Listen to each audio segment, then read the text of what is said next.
ईद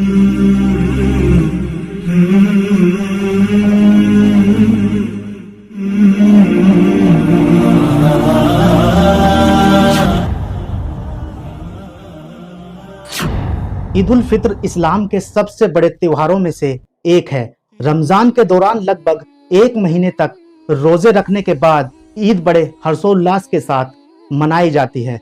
ईद उल फित्र को मीठी ईद के रूप में भी मनाया जाता है।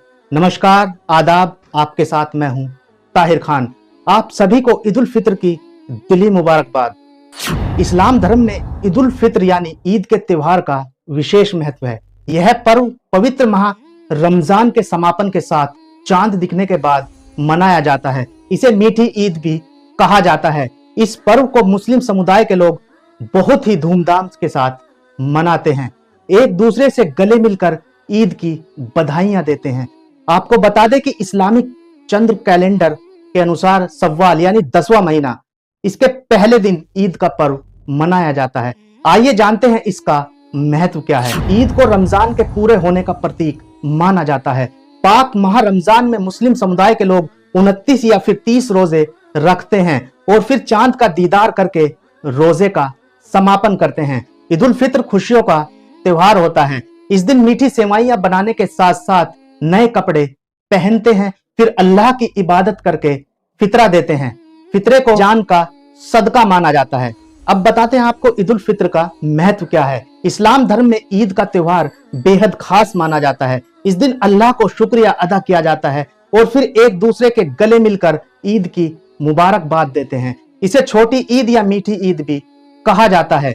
इस पर्व को भाईचारे, आपसी सौहार्द और सद्भावना का प्रतीक माना जाता है। हम जानेंगे ईद पर फितरे का क्या महत्व है। इन सब को बताने के लिए आज हमारे साथ मौजूद हैं मौलाना मोहम्मद मोमिन साहब। ईद उल फित्र में अल्लाह की इबादत करने के साथ साथ फितरा देने का भी विशेष महत्व है। जकात की तरह ही ईद के दिन जकात उल फित्र दिया जाता है। जहां जकात में पैसे, सोने आदि का 2.5% अदा किया जाता है, वहीं फितरे की बात करें तो इसमें 2.25 किलो गेहूं या फिर उसके बराबर पैसे दिए जाते हैं। आप चाहें तो इससे भी ज्यादा फितरा दे सकते हैं। इस फितरे को गरीबों, विधवाओं या फिर जरूरतमंदों को दी जाती है। अस्सलाम वालेकुम वरहमतुल्लाहि वबरकातुहू। मोहतरम नाजरीन, आज ईद उल फित्र है और ईद उल फित्र मुसलमानों के लिए ये वो फरहत और शादमानी का त्यौहार होता है जो अल्लाह रब्बुल इज़्ज़त मुसलमानों को रमज़ान मुबारक जैसे अज़मत वाले महीने के इवज़ में अता करता है। अल्लाह रब्बुल इज़्ज़त ने मुसलमानों को एक महीना जो 12 महीनों में से चुन कर दिया है, वो सबसे अज़मत वाला, बरकत वाला महीना है। और इस महीने में अल्लाह रब्बुल इज़्ज़त ने मुसलमानों को रोज़ा रखने का हुक्म दिया है और बखूबी बखुशी मुसलमान रमज़ान मुबारक में रोज़े रखते हैं।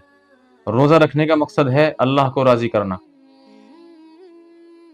एक मुसलमान अल्लाह रब्बुल इज़्ज़त को अपनी तरफ से इबादत करके खुश करना चाहता है तो वो सुबह को सेहरी खाता है, शाम में इफ्तार करता है, रात में तरावी पढ़ता है, यानी कि अपने आप को अल्लाह के हवाले कर देता है, अपनी तमाम इबादतों को अल्लाह के ताबे कर देता है। तो अल्लाह रब्बुल इज़्ज़त अपने बंदे की खुशी को देखकर अल्लाह रब्बुल इज़्ज़त भी खुश हो जाता है कि मेरा बंदा सिर्फ मुझे राज़ी करने के लिए आज मशक्क़त बर्दाश्त कर रहा है, सुबह से शाम तक भूखा रह रहा है।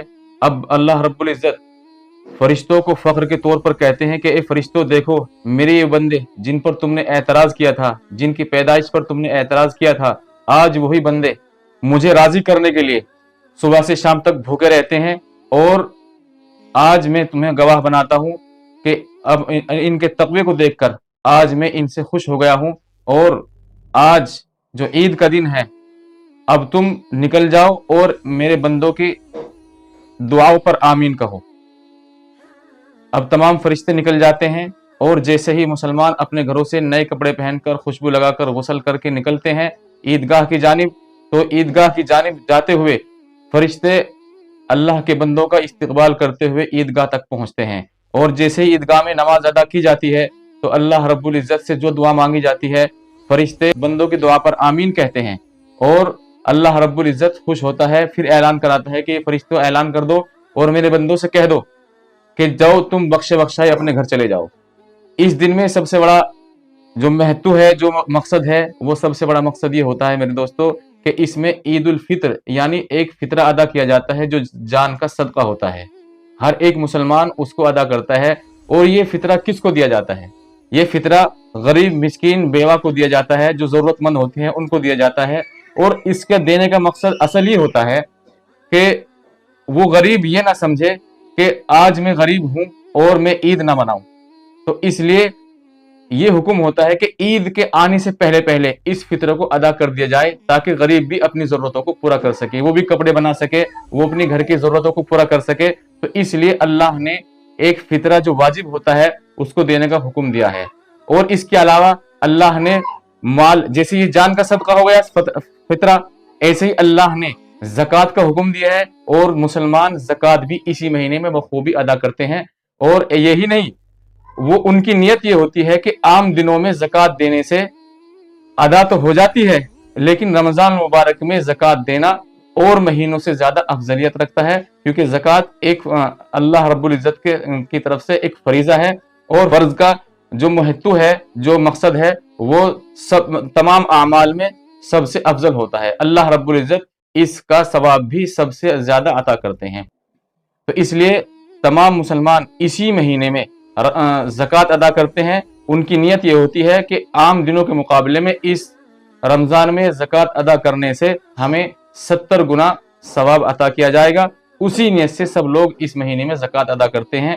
جس مال کی زکوٰۃ ادا ہو جاتی ہے وہ مال اللہ کی حفاظت میں آ جاتا ہے، اور اللہ کی حفاظت میں جو مال آ جاتا ہے تو وہ ضائع نہیں ہوتا، اگر ضائع بھی ہو جائے تو اللہ رب العزت اس کو لوٹا دیتے ہیں۔ تو یہ سب سے بڑا مقصد ہوتا ہے۔ اور اللہ رب العزت عید کو مسلمانوں کو کیوں دیتا ہے؟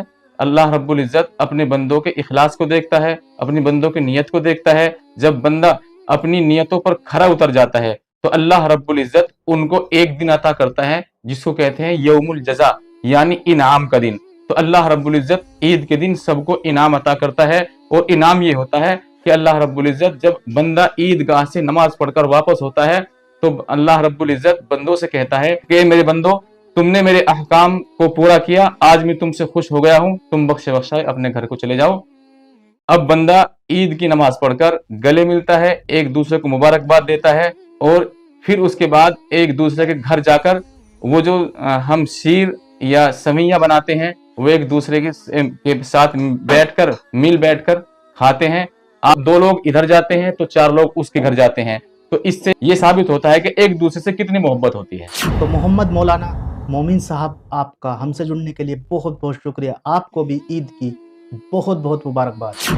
میرے دوستو، یہی آج کے لیے کافی ہے۔ میری طرف سے آپ سبھی کو عید کی مبارکباد، اور آپس میں سب مل جل کر رہیں اور آپس میں گلے مل کر رہیں، یہی ہماری طرف سے آج کے لیے کافی ہے۔ اللہ رب العزت ہم سبوں کو عمل کی توفیق عطا فرمائے۔ تو ابھی کے لیے اس پروگرام میں بس اتنا ہی۔ آپ اپنا خیال رکھیے گا۔ ایک بار پھر آپ سبھی کو عید الفطر کی بہت بہت مبارکباد۔ نمسکار، جے ہند۔